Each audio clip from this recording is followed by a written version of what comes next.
There was some apprehension. There certainly was. We had no idea how good Derek Smith and Peter Zezza were going to be. We didn't know if Rick Tocchet was going to play at this time. There was a lot of holes in our hockey club. By February 1985, many of the holes had been filled, and this team, with a new general manager, an unknown coach, and a collection of kids, was to everyone's surprise pushing Washington for the division lead. On March 5th, needing desperately to halt a 3-game losing streak, the Philadelphia Flyers traveled to Long Island.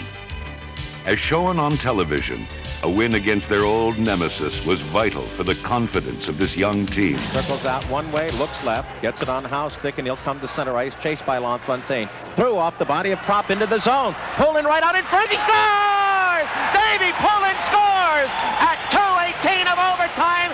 It was an important goal because with so many young kids who intimidated perhaps by walking into Nassau Coliseum, well, they finally won the game and realized they could win the big one there. And then we swept Washington in that home-and-home series. I think that's when we all realized that we got a pretty good hockey club here. A pretty good hockey club it was, as the Flyers finished the regular season winning 16 of their last 17 games. On March 28th, the hottest team in hockey defeated the Detroit Red Wings and was rewarded with a 5-minute standing ovation upon clinching the club's 8th division title in their brief 18-year history. The youngest team in professional sports, the Philadelphia Flyers, was a team performing beyond all expectations.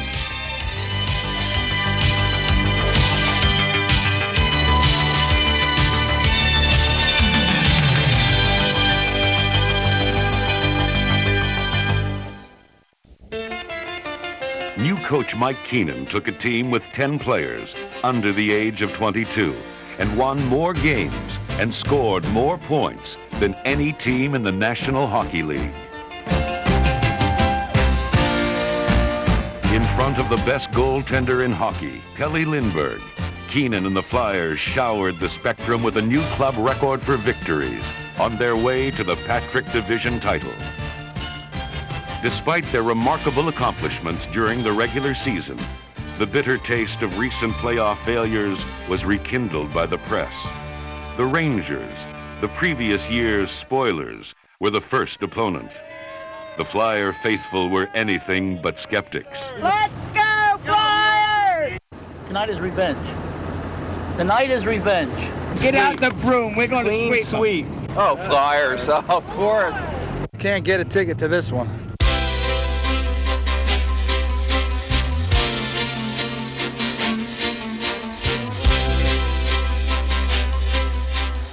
It was anyone's guess how these brash young men would react to playoff pressure. The Rangers came to the Spectrum disguised as patsies. They were 0-7 against the Flyers in the regular season, but from the drop of the puck, the playoff Rangers appeared.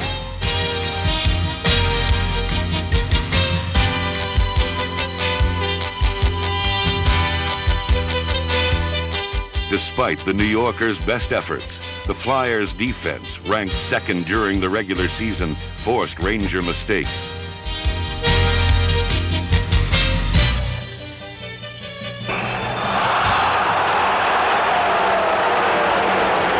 Hit somebody! Continuing the proud heritage of the Sutter name in the NHL, Ron made a very big play.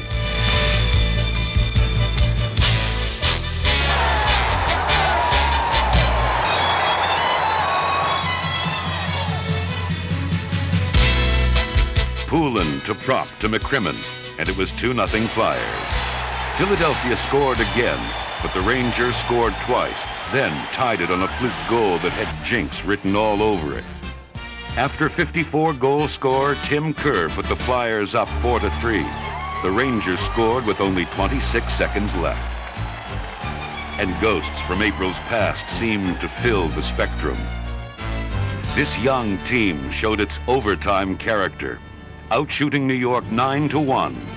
Lindsey Carson screened goalie Hanlon and Ron Sutter came out of the pack to feed Mark Howe for a shot that would end 3 years of playoff frustration.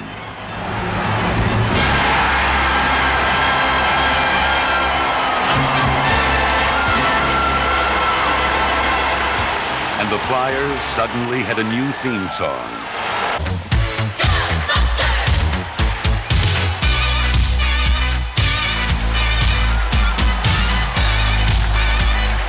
I ain't afraid of no ghosts. It's fantastic to get a win under our belt. It's going to help the confidence of this hockey team a great deal. Now nobody can say anything. Now we're on the positive side. We're on the plus side. Now we've got a plus streak going, you know. Now let's talk about that streak. That's what I say. Maybe it's better it was a close one tonight. You know, everybody kind of grew up in the third period and in overtime there, and it's fortunate for us that we won. The bloodline of the game's hero was obvious, thoroughbred. Philadelphia swept the Rangers in 3 as Tim Kerr ignited the Flyers with an NHL record 4 goals in 1 period in Game 3. Next, the division finals and the 4-time Stanley Cup champion New York Islanders. Daily News Flyers lineups. Some Flyer fans were outspoken about their team. The coaching, the rookies are fantastic. It's a great team. Some were less vocal. It's in the bag. The Flyers were riding a wave of emotion as they faced what some believed was still an empire.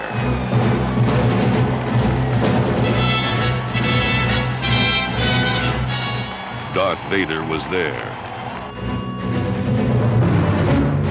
But the Flyers had the Force. Will the Empire strike out or will it strike back? Rick Tocchet seemed unimpressed by the presence of his boyhood idols. 19-year-old Peter Zezel proved he could play with the big boys, smothering Brent Sutter time after time. Just turned 20, Derek Smith went toe-to-toe with veteran Islander defenseman.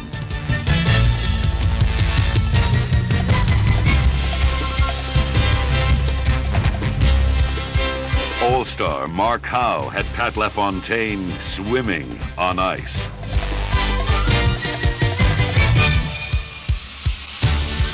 Brian Propp fed Tocchet, who shot for the left corner.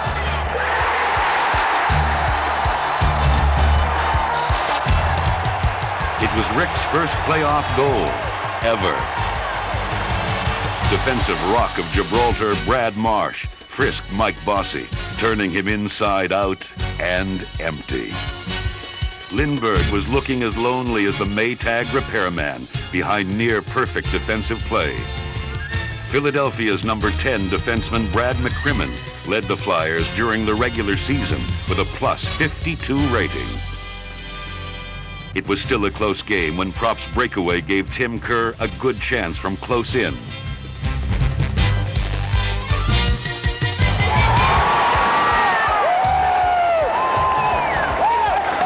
That goal made it 2-0.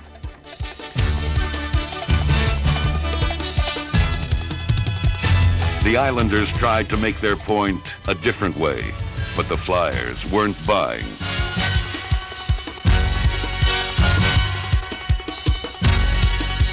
When New York brought out their heavy artillery, Dave Brown settled things down and waited for another turn.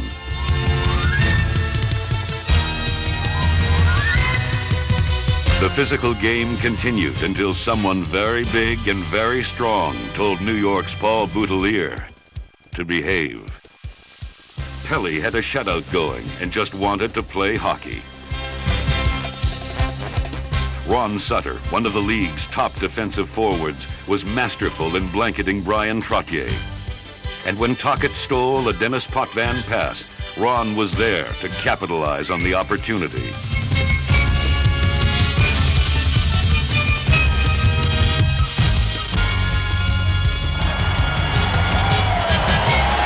It was a 3-0 shutout, and Flyer GM Bob Clark attributed this rebirth to Keith Allen. He and my predecessor, Bob McCammon, They were the two people that were in charge of this operation. When we draft guys like Tockett and Zezel and Derek Smith, and when we got Timmy Kerr and Brian Propp and all these guys, so certainly they're the major people, particularly Keith, who was responsible for getting this hockey team. Keith, after all, presided over the Flyers and set many of the philosophies that we still live by today. He's taught Bobby Clark many of those things. After all, it was under Keith Allen that we drafted Bobby Clark and many of the other players that made the organization great. The Flyers won Game 2 at home and split on the island, bringing a 3-1 lead back to the Spectrum. A win this night would give them the series. This game would be a showcase for Flyers MVP Pelle Lindbergh.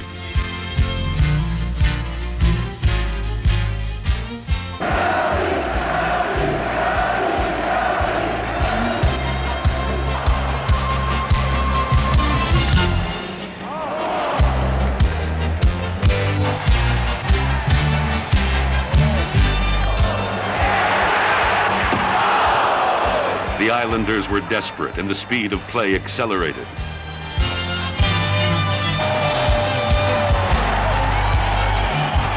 Peter Zezel dropped a pass for Doug Crossman and was tripped by Boudelier over goalie Kelly Rudy, leaving an empty net for Ilka Sinicello.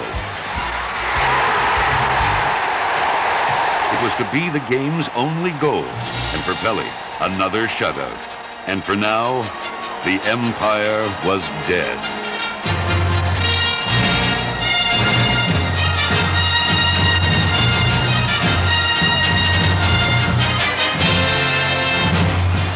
A team predicted to go nowhere killed a giant and moved a major step closer to hockey's holy grail.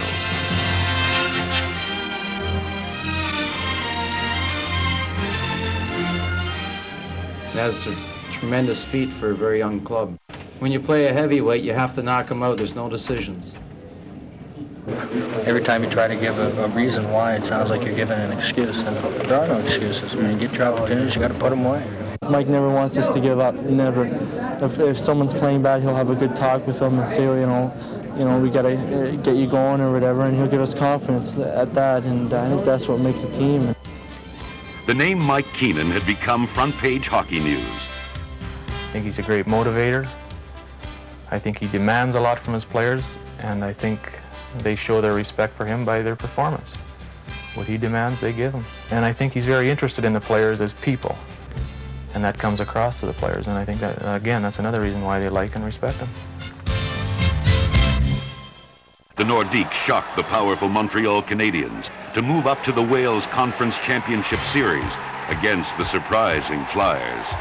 Only one of Keenan's kids, Brian Propp, had ever been this far in the playoffs before.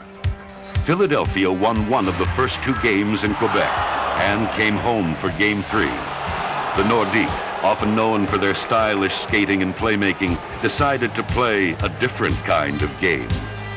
6'1", 200-pound Joe Patterson was asked to fill in for injured top scorer Tim Kerr. He did so, leading the Flyers in scoring against Quebec.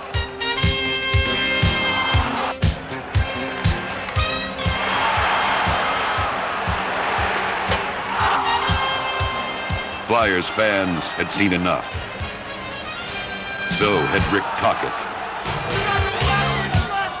Ed Hospodar was instructed to stay cool. Mike Keenan's philosophy being not to retaliate, but to take advantage of Nordique penalties. Quebec lived by the sword and died by it in Game 3, as the Flyers scored 3 power play goals to win it 4-2.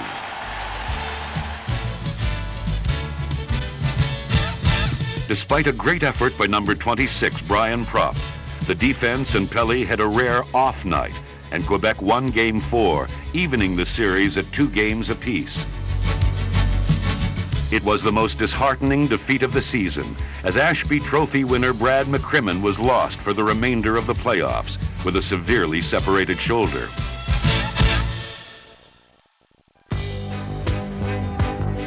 La Belle Provence looked anything but beautiful to the Flyers as they faced the critical 5th game without their outstanding defenseman McCrimmon and leading scorer Kerr. Captain Dave Poulin was hampered by injured ribs,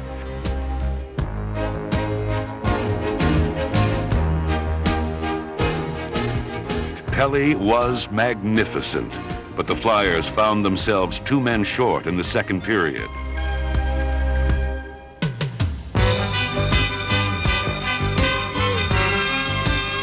Quebec carried the 1-0 lead into the final period. It was here that the importance of the Craven-Patterson trade was best illustrated, as first, Patterson tied it, and then Brian Propp assisted Murray Craven on the biggest play of his young career. Brian, the goal scorer that he is, they felt, I think, that he was more of a threat to score, and he took the puck wide, and both defensemen went over and challenged him, and all he did was slid it right over to me, and I picked the puck up, and we've been, all week we've been saying, you got to shoot high on Gosselin, you got to shoot high. The 2-1 win continued the Flyers' extraordinary playoff achievements. It brought them home for Game 6 and the chance to give their Philadelphia fans one more victory and a berth in the coveted Stanley Cup Finals.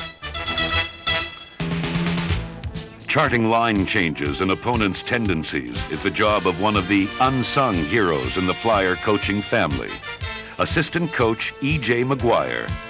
This night, he tipped off Coach Keenan to Quebec's weaknesses. Captain Dave Poulin was courageously playing with 3 cracked ribs. When Rick Tocchet deflected in a Mark Howe shot, it looked like the beginning of the end in Game 6 for Quebec. But with the score still 1-0 and the Flyers 2 men short, the prospect of a Game 7 in Quebec suddenly loomed very real. Number 20 will never forget the frantic seconds that followed. Flyers, Stosny right on to the left side to Marois. Back to Stosny. Short-handed breakaway by Dave Poulin.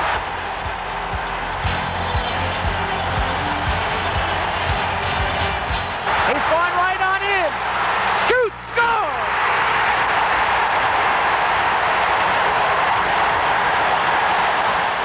It was the first 2-man shorthanded goal in Flyer playoff history, and it broke Quebec.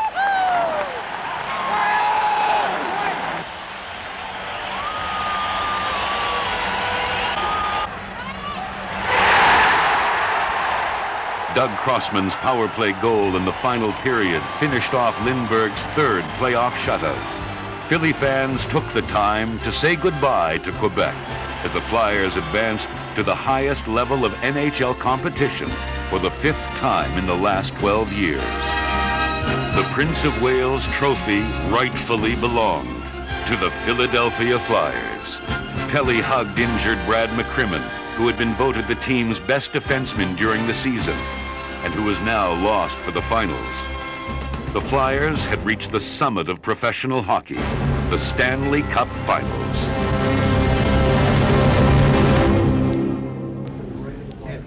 Ron Sutter would defend against the game's greatest player, the Edmonton Oilers' Wayne Gretzky. Well, I expect that I play against him, all 3 times this year. I think when you play against other team's best player, it is a challenge and should bring the best out in you, and I think that does for me, and it makes me play better.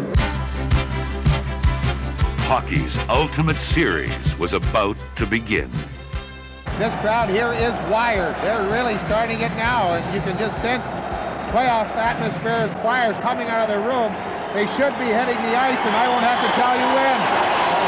Stirring sounds of Kate Smith and God Bless America were reborn in a new young face for another exciting Flyers Stanley Cup Finals.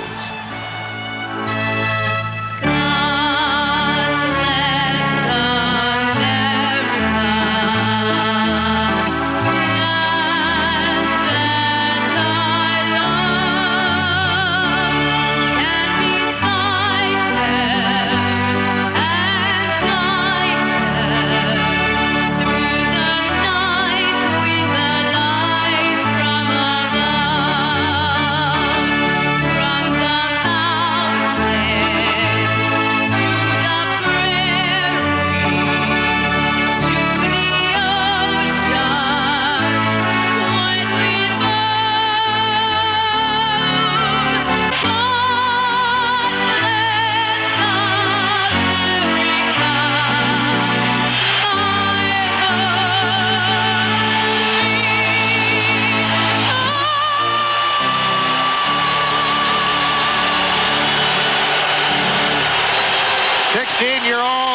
an easy alley.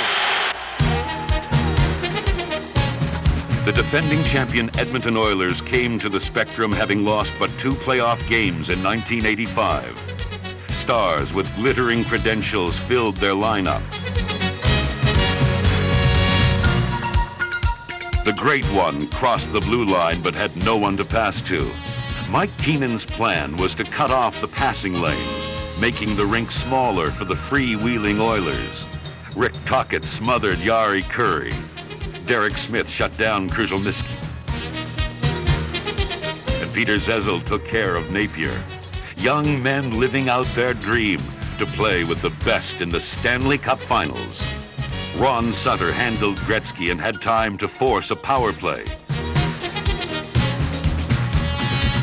The Flyers' forechecking caused Edmonton mistakes and a Flyer 2-man advantage. Ilkka Sinisalo, the team's 3rd leading goal scorer during the season, finally connected. The goal was a jolting reminder to Edmonton that they hadn't beaten the Flyers in their last 8 tries.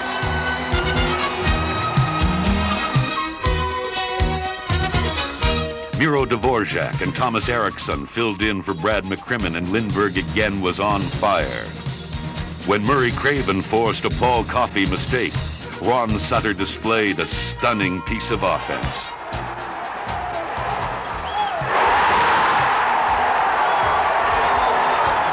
Millions watched on Canadian and American television as a no-name coach and his young protégés shut down the champions.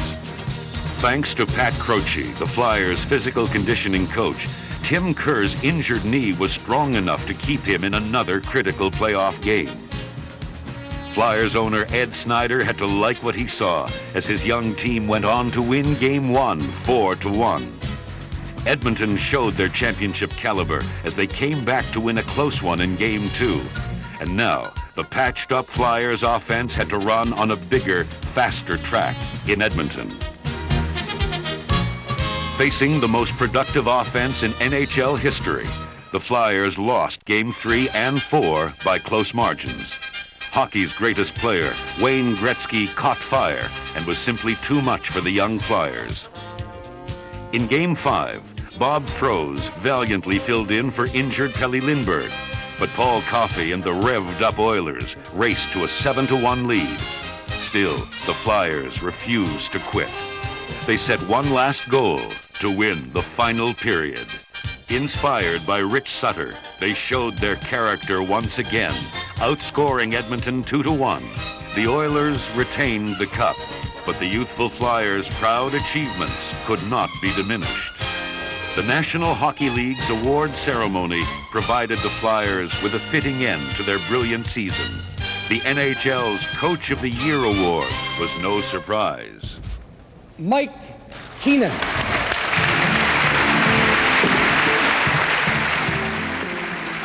I'd particularly like to thank Bob Clark for his courage in hiring me and giving me an opportunity to coach the National Hockey League, the organization for their great support, and for our players for a certain level of excellence that they strive for all year. But I'd also like to share this award tonight with our coaching staff, E.J. McGuire, Ted Sater, Pat Croce, and Bernie Perrant. There wasn't a dry eye in the place when Pelle Lindbergh's boyhood idol, Bernie Perrant, presented the Vezina Trophy to the best goaltender. And the winner is Pelle Lindbergh.